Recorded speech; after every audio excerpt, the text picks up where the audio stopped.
welcome. The man you can see behind me is Donald Tusk. He works for the EU.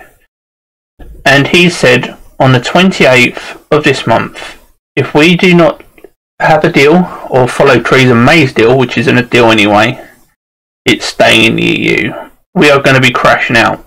There's no such thing as crashing out. We will leave on WTO. So all I've got to say to him is thanks. Hopefully you'll keep your word, because our government can't. If you look for our government, most of them have been in there for 30, 40 years, some 20 years, and you keep voting them in.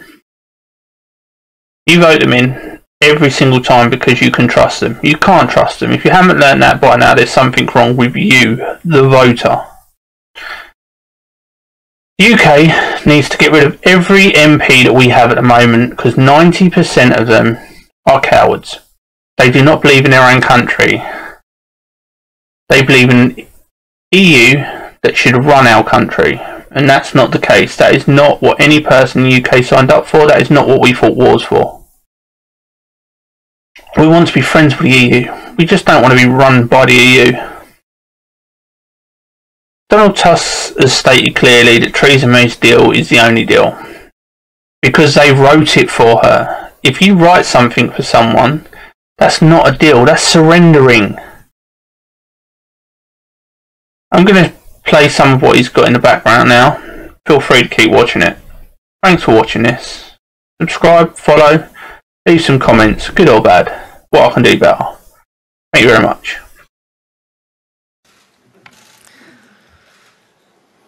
Today I received a letter from Prime Minister May in which she addresses the European Council with two requests: to approve the so-called Strasbourg Agreement between the UK and the European Commission, and to extend the Article 50 period until the 30th of June 2019. Just now I had a phone call with Prime Minister May about these proposals. In the light of the consultations that I have conducted over the past days, I believe that a short extension will be possible, but it will be conditional on a positive vote on the withdrawal agreement in the House of Commons. The question remains open as to the duration of such an extension.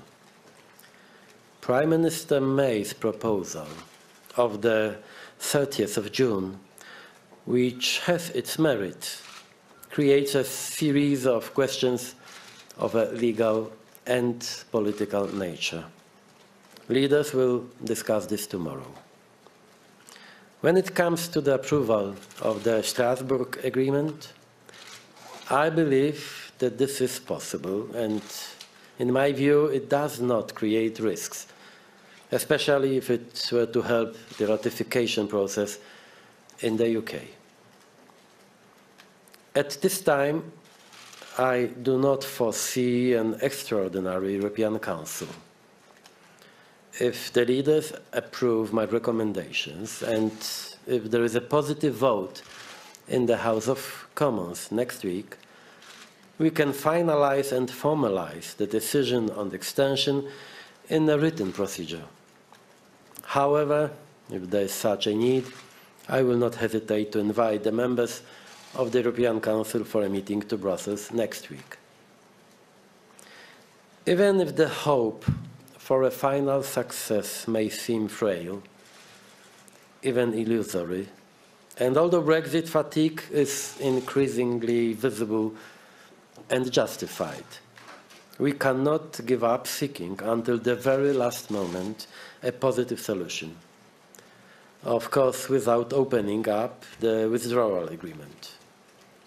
We have reacted with patience and goodwill to numerous turns of events, and I am confident that also now we will not lack the same patience and goodwill at this most critical point in this process.